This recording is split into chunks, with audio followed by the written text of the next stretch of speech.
You already know who they are. You don't have to think hard. The name or the face came to you before you even finished reading the title of this video. Maybe it is someone at work, someone who poisons every room they enter with complaint, manipulation, or the particular cruelty of a person who has learned to disguise hostility as humor. Maybe it is someone in your family, someone you cannot simply remove from your life the way you could a co-worker or a neighbor, someone whose presence is woven into occasions and obligations you cannot opt out of without cost. Maybe it is someone you once loved, and the problem, the real problem, the one that keeps you up at night, is not just what they do. It is what they do to you. The way a single conversation with them can drain something that took you days to build. The way you leave their presence and feel smaller, more agitated, more tangled up in something you cannot quite name. The way they live in your head rent-free for hours after the interaction is over, replaying words and assembling the responses you should have given. You have tried ignoring them. You have tried reasoning with them. You have tried the high road and the direct conversation and the careful management of every word you say in their presence. And still, they get to you. The Stoics had a name for what is happening to you, and more importantly, they had a system for ending it, not by removing toxic people from your life, though sometimes that is the right answer, and we will talk about when, but by building something inside yourself that toxic people simply cannot penetrate. A kind of immunity, not coldness, not detachment, not the performance of not caring, the real thing, the durable thing, the thing Marcus Aurelius built while governing an empire full of people who were actively trying to undermine him, and that Epictetus built while living as a slave under a master who expressed his power through cruelty, and that Seneca built while serving an emperor who would eventually order his death. These were not men who had the luxury of simply removing toxic people from their lives. They built something better. And today, we are going to build it together. Stay with me. Because by the end of this video, the person whose name just came to mind, the one you thought of before you even finished the title, is going to have significantly less power over your peace than they do right now. That is not a promise about them. It is a promise about you. Before we go any further, if you are someone who is serious about building a mind that toxic people, difficult situations, and the noise of everyday life simply cannot shake, subscribe to this channel. Every week we go deep into Stoic wisdom, through real stories and timeless principles designed to help you become mentally unshakable. Subscribe now and turn on notifications so you never miss what comes next. Before we get into the principles, I need to say something that reframes this entire conversation. The reason toxic people affect you is not because you are weak. It is not because you lack intelligence or emotional maturity or the self-awareness to see what they are doing. Most people who are deeply affected by toxic people are, in fact, the opposite of weak. They are often the most empathetic people in the room, the ones who feel things deeply, who extend good faith instinctively, who keep trying to find the reasonable version of an unreasonable person, because that is simply how their mind works. Toxic people are not effective against weakness. They are effective against openness. And the Stoic answer to that is not to close yourself off. It is not to become suspicious or guarded or to approach every new relationship with the assumption of bad intent. The Stoic answer is more precise than that, and more powerful. It starts with a question that Marcus Aurelius returned to again and again in the private pages of his meditations. A question so simple, it sounds almost naive until you actually try to live by it. What is actually in my control here? Not, how do I change this person? Not, how do I make them see what they are doing? Not, how do I protect my reputation from what they are saying about me, or recover the energy they drain, or stop caring about the approval they withhold? Just, what is actually in my control? Your thoughts, your responses, your standards, your choice of where to invest your attention and emotional energy. That is the territory. That is everything. And once you understand that with real clarity, not as an idea but as a felt, practiced, daily reality, the dynamic with the toxic person in your life begins to shift in ways that have nothing to do with their behavior. Because you have stopped fighting on their ground, you have moved to yours. Let us begin. 1. Understand what you are actually dealing with. Imagine a woman named Helen. She is 51 years old, a senior accountant at a mid-sized firm in Cincinnati, who is precise, reliable, and the kind of colleague people go to when they need something done correctly the first time. For 3 years, Helen has shared an open-plan office with a man named... It does not matter what his name is, and you probably already have someone in mind. He is the kind of person who is charming to management and corrosive to everyone else, who takes credit for collaborative work in ways subtle enough to be deniable, who makes comments that land just wrong enough to be felt, but not wrong enough to report, who seems to have a particular sensitivity to Helen's good days and an instinct for arriving on them with something designed to dim them. Helen has spent 3 years trying to understand him. She has analyzed his behavior with the thoroughness she brings to a balance sheet. She has tried to identify the pattern, the trigger, the root cause. She has wondered if she is misreading him, if she is being too sensitive, if there is a version of this dynamic that she is missing that would make it make sense. She is not misreading him, but she is making a mistake that the Stoics would have identified immediately. She is treating a person who operates on bad faith as though they operate on good faith, and trying to find the rational explanation for behavior that is not, at its core, rational. Marcus Aurelius wrote in his Meditations something that sounds like it was written specifically for Helen's situation. Accept the things to which fate binds you, and love the people with whom fate brings you together, and do so with all your heart. But also know that every person has a nature, and their nature is not your project. Their nature is not your project. Helen has spent 3 years making someone else's nature her project, trying to understand it, fix it, navigate it, accommodate it. And in doing so, she has spent 3 years inside the frame that the toxic person set, reacting to him, adjusting to him, trying to solve a problem that was never hers to solve. Epictetus was even more direct. He wrote, "Never say about anything that I have lost it, but that I have returned it." What has Helen returned?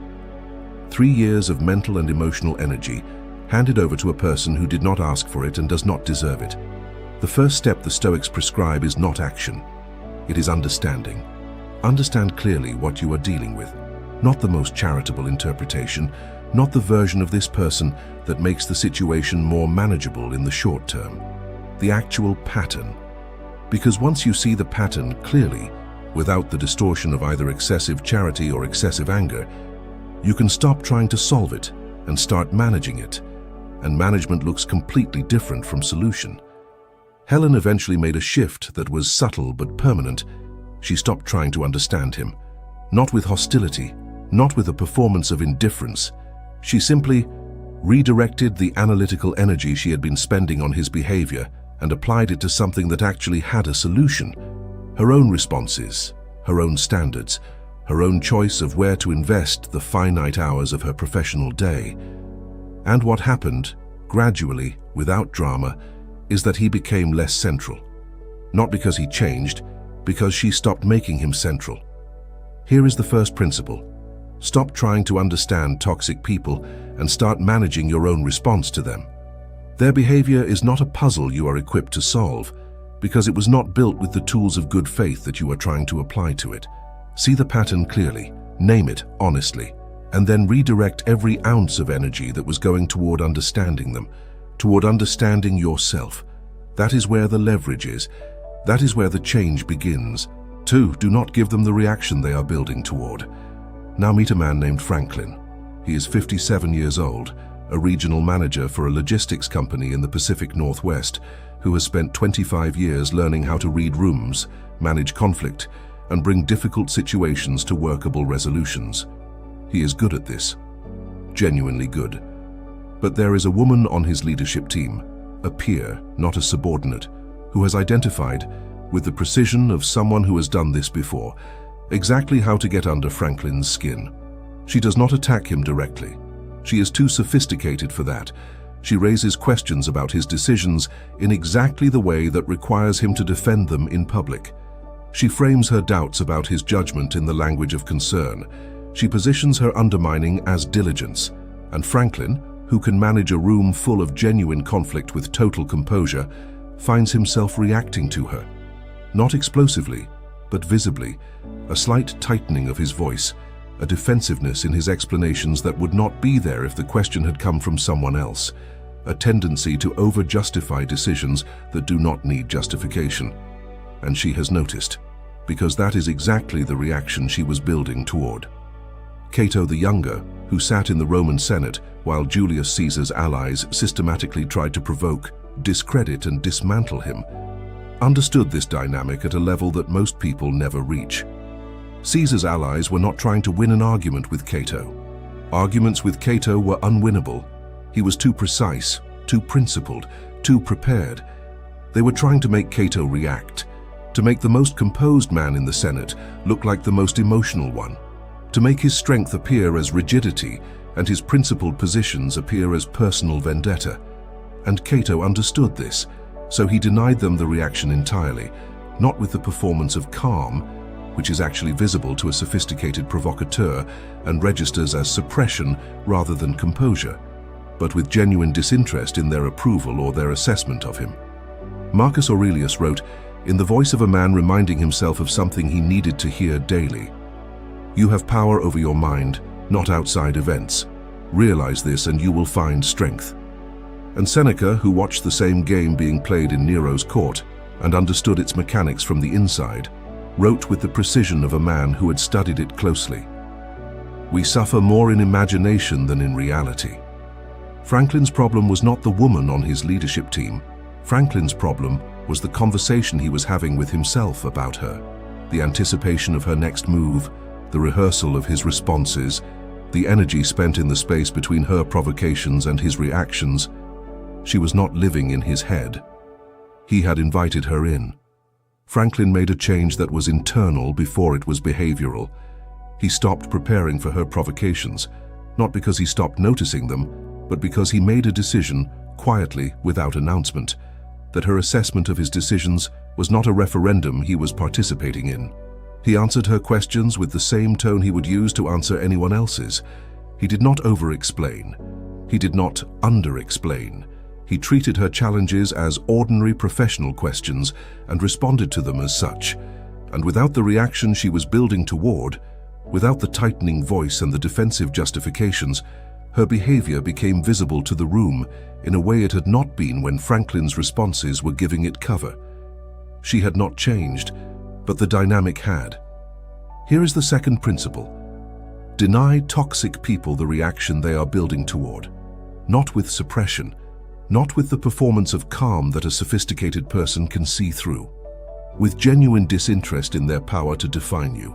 The moment you stop treating their provocations as events that require a response calibrated to their intensity, the moment you answer their most pointed challenge with the same tone you would use to answer a routine question, you have removed the fuel from the fire. They are building toward a reaction. Do not give them the building materials. 3. The boundary that needs no explanation. Imagine a woman named Diane. She is 44 years old, a high school counselor in Arizona who has spent 16 years helping teenagers navigate some of the most difficult terrain of their lives. She is patient by training and by temperament. She listens for a living. She extends grace to people in their worst moments as a matter of professional practice. And she has a mother-in-law who has mistaken all of that grace for an absence of limits. The dynamic has been building for 12 years, small incursions, each individually manageable, that have accumulated into something Diane can no longer pretend is not a pattern. Opinions about how Diane raises her children, offered as observations. Comments about Diane's career choice, framed as curiosity. A habit of arriving unannounced that is presented as spontaneity. A way of speaking to Diane in front of her own children that repositions Diane, subtly but unmistakably, as the outsider in her own family.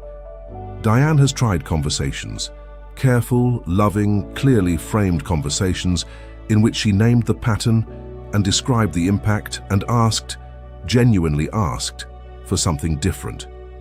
The conversations are heard, agreed to, and forgotten within weeks.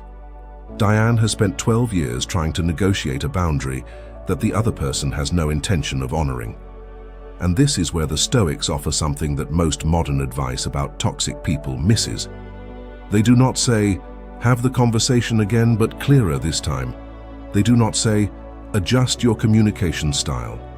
They say, a boundary that requires the other person's cooperation is not a boundary. It is a request. Epictetus, who spent years under the authority of a man whose cooperation he could never count on, developed a philosophy of self-governance that was entirely independent of the other person's choices. He wrote, "First say to yourself what you would be, and then do what you have to do." Not, first negotiate with the other person about what you would be. Not, first get their agreement on the terms of your own life. Say to yourself what you would be, and then do what you have to do. Seneca was equally direct, in words that Diane eventually found and could not stop returning to. Vindica te tibi. Reclaim yourself for yourself. Not for your mother-in-law's understanding, not for the family's comfort, not for the version of events in which everyone agrees. And the boundary is honored, and no one has to sit with the discomfort of a relationship that has changed its terms. For yourself. Diane stopped trying to get her mother-in-law to honor the boundary. She started simply enforcing it, not with a speech, not with an ultimatum, with behavior. When her mother-in-law arrived unannounced, Diane did not invite her in with the resigned warmth of someone who has given up. She said calmly and without apology that it was not a good time and suggested a specific day that week when they would be glad to see her. When the comments came, about parenting, about career, about the unspoken hierarchy that positioned Diane as lesser, Diane did not engage with the content. She acknowledged that her mother-in-law had an opinion and moved the conversation forward without adopting the frame the comment was designed to establish. She did not explain the boundary. She enacted it, and this distinction between explaining a boundary and enacting one is the entire difference between a request and an actual limit. The first time Diane enacted rather than explained, there was friction. Her mother-in-law was surprised and expressed it. Her husband was uncomfortable and said so. The room was briefly difficult. Diane sat inside the difficulty without rushing to resolve it, because she had learned something that 12 years of explaining had not taught her. The discomfort of holding a limit is always shorter than the discomfort of not having one. Here is the third principle. Stop explaining your boundaries to people who have no intention of honoring them. Enact them instead, not with anger, not with a declaration, with the quiet, consistent, unapologetic behavior of a person who has decided what they will and will not accept, and no longer needs the other person's agreement to make that decision real. A boundary that requires explanation is still a negotiation. A boundary that is simply enacted is a fact. Become someone whose limits are facts. 4. When to walk away and how to do it with dignity. Now meet a man named Bernard. He is 63 years old, a landscape architect in Vermont, whose professional life has been defined by the ability to see potential in difficult terrain and find a way to work with it rather than against it. He brought this same philosophy to people for most of his adult life. The difficult colleague, find a way to work with them.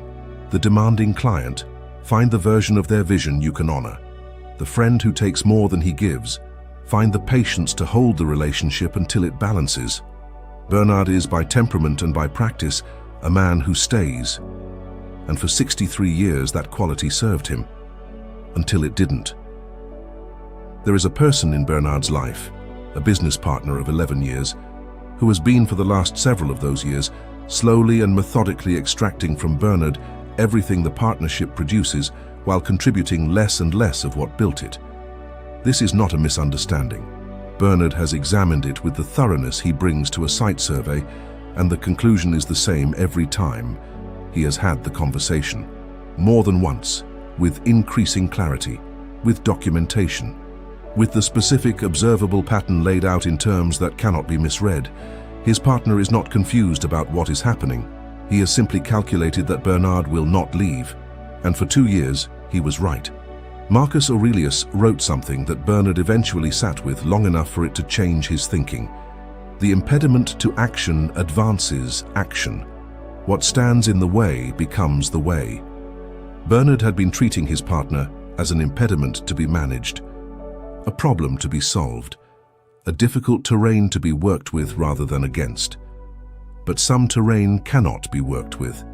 Some terrain requires you to find a different site. And Seneca wrote, in his letters, something that cuts through the particular paralysis that keeps good people in bad situations far longer than they should stay.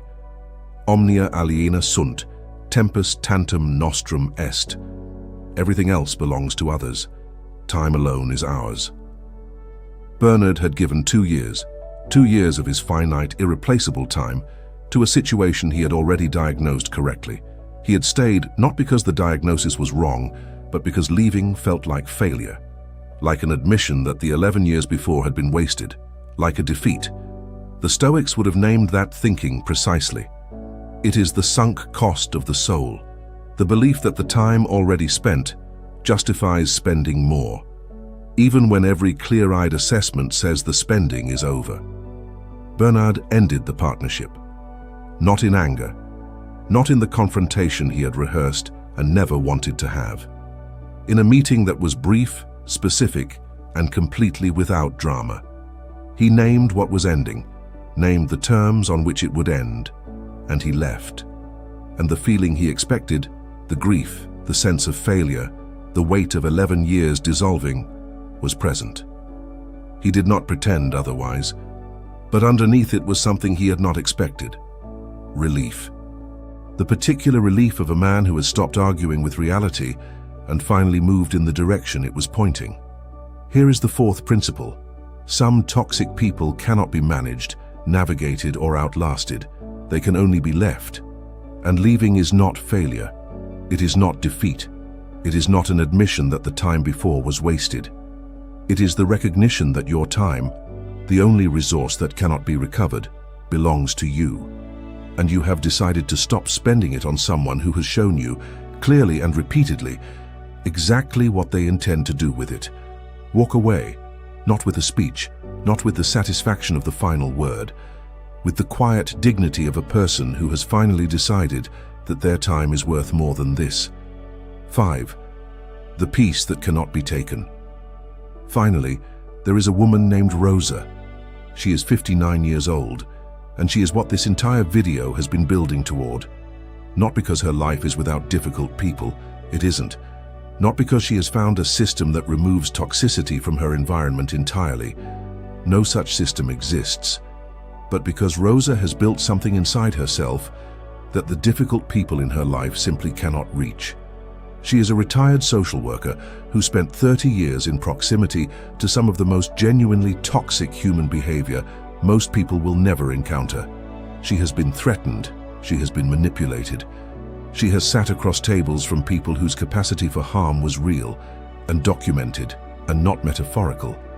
And she emerged from those 30 years not hardened, though some of her colleagues did, but clarified. She understands toxic behavior with the forensic precision of someone who has studied it professionally. She does not romanticize it or excuse it or waste energy trying to reform it when reform is not on the table, but she also does not carry it. And this is the distinction that the Stoics spent their lives trying to articulate, the distinction between being in proximity to toxicity and being affected by it, between encountering a difficult person and being changed by the encounter. Marcus Aurelius wrote in one of the most quoted passages of his meditations, something that Rosa has returned to for 20 years. You have power over your mind, not outside events. Realize this and you will find strength. But Rosa will tell you, and she has said this in the plainest possible terms to anyone who has asked her how she maintains her peace, that the sentence only becomes real when you understand what it is actually asking of you. It is not asking you to feel nothing. It is asking you to feel everything. And then choose, deliberately and with full awareness, what you do with what you feel. Epictetus wrote, "Make the best use of what is in your power, and take the rest as it happens." Make the best use of what is in your power. For Rosa, this means she processes what is hers to process. She names what is hers to name. She addresses what is hers to address, and then she puts down what is not hers to carry. not as a technique, not as a practice she has to remind herself to do, as a way of being that has been built through 30 years of daily choice into something as natural as breathing. She does not carry other people's toxicity, not because she is unaffected, because she has built the capacity to feel the weight and then set it down. That is the inner citadel Marcus Aurelius described, not a wall that keeps the world out, a foundation so solid that when the world comes in, as it always will, as difficult people always will, it passes through without taking up permanent residence. Rosa still encounters toxic people. She will continue to, because the world continues to produce them at a rate that no individual philosophy can outpace. But she encounters them differently. She sees them clearly, which means neither with excessive charity nor with excessive fear. She manages her responses with the precision of someone who has stopped being surprised by difficult behavior. She maintains her standards without drama. She leaves when leaving is the right answer and stays when staying is. And she makes both decisions from the same grounded place. And at the end of every day, regardless of what the day brought, she returns to herself. Not to the version of herself that the difficult people in her life have been trying to construct, not to the version that absorbed their assessments or carried their weight or spent hours replaying their words, to herself, the actual one, the one that exists underneath all of that. That is the peace the Stoics were building toward, not the absence of difficulty, the presence of something in you that difficulty cannot diminish. Here is the fifth principle. The goal is not to remove all toxic people from your life, though you should absolutely remove the ones you can. The goal is to build something inside yourself that their toxicity cannot penetrate. Not a wall, a foundation. Something so solid, so thoroughly yours, that when difficult people arrive, and they will arrive, they find that the ground you are standing on does not move. That is the Stoic way. That is the peace that cannot be taken. We started today with a name, a face, someone whose presence in your life costs you more than it should, more energy, more sleep, more of the mental and emotional space that belongs to the things and people that actually matter to you. And we walked through 5 principles that the Stoics built their lives around, not as theory but as survival, as the daily practiced unglamorous work of remaining whole in a world that contains people who, for whatever reason, make that wholeness their target. The first principle: stop trying to understand toxic people and start managing your own response to them. Their behavior is not a puzzle you are equipped to solve with good faith tools. The second principle: deny them the reaction they are building toward, not with performance, with genuine disinterest in their power to define you. The third principle: stop explaining your boundaries and start enacting them. A boundary that requires explanation is still a negotiation. Become someone whose limits are facts. The fourth principle: some people cannot be managed or navigated. They can only be left. And leaving, when leaving is the right answer, is not failure. It is the recognition that your time belongs to you. The fifth principle: the goal is not to remove all toxicity from your life. The goal is to build something inside yourself that toxicity cannot penetrate. Not a wall, a foundation. Marcus Aurelius wrote, in the final pages of his Meditations, to himself and across time to anyone who would eventually find these words: waste no more time arguing about what a good man should be. Be one. You have spent enough time arguing with the difficult people in your life. Enough time trying to understand them, fix them, outlast them, accommodate them, or simply survive them. The work now is not about them. It has never really been about them. It is about you, the person you are becoming in the space between their behavior and your response. The standard you are building and holding, the foundation you are laying, one decision at a time, that will eventually be solid enough that no person, toxic or otherwise, can move you from it. That person is already in the process of being built. Every time you deny someone the reaction they were building toward, you add a stone. Every time you enact a boundary instead of explaining one, you add a stone. Every time you redirect the energy you were spending on understanding them toward understanding yourself, you add a stone. And one day, Not dramatically, not with any announcement. You will realize the structure is solid. And the people who are trying to shake it will find that they are pushing against something that does not move. That is what we are building here. Take care of your mind. The world will take care of itself. Until next time. If this video helped you see the toxic people in your life differently, not as problems to solve, but as tests of the foundation you are building, subscribe to this channel. Tomorrow, we go deeper into the Stoic principles that help you build that foundation stronger, one principle at a time. Subscribe now so you never miss what comes next, and if you know someone who needs to hear this today, share this video with them. It might be exactly what they are looking for.